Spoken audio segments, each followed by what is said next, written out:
A country music festival in Las Vegas, 58 dead. A Baptist church in Sutherland Springs, Texas, 26 dead. The streets of Baltimore last year, nearly 300 dead. Gun violence has received no shortage of attention. But one bright spot has gotten much less: the number of accidental shooting deaths has steadily declined. There were 489 people killed in unintentional shootings in the U.S. in 2015, the most recent year for which data is available. That was down from 824 deaths in 1999, according to the Centers for Disease Control and Prevention. Taking into account population growth over that time, the rate fell 48%. Experts attribute the decline to a mix of gun safety education programs, state laws regulating gun storage in homes, and a drop in the number of households that have guns. While the improvement occurred in every state, those with the most guns and the fewest laws continue to have the most accidental shooting deaths.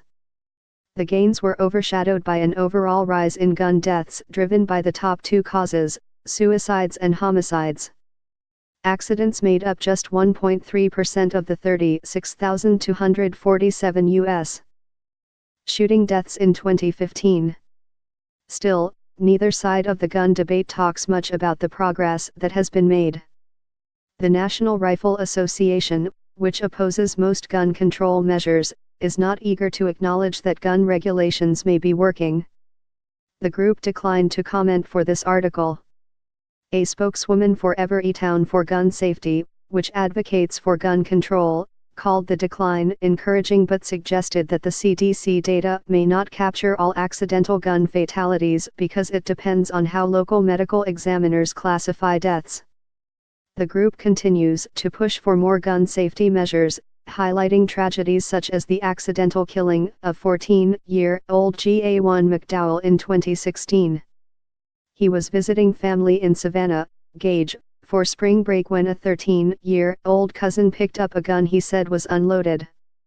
The cousin wanted to show Ga1 it would not fire, but a bullet was in the chamber. It went off, killing Ga1 instantly.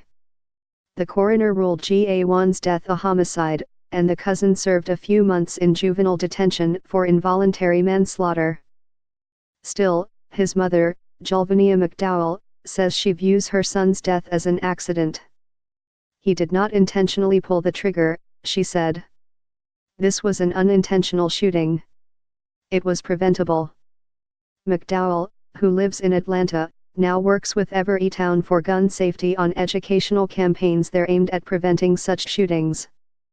Your kids can go to anyone's house. And it can happen to anyone, she said. That's why it's so important to talk about gun safety and securing guns.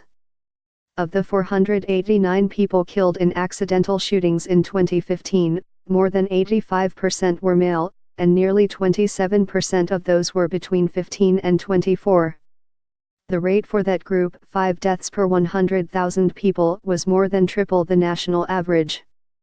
Men between 25 and 34 were the next most vulnerable group.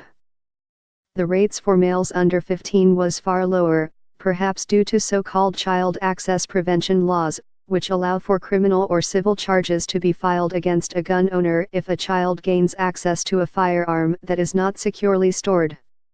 Congress has resisted making such legislation.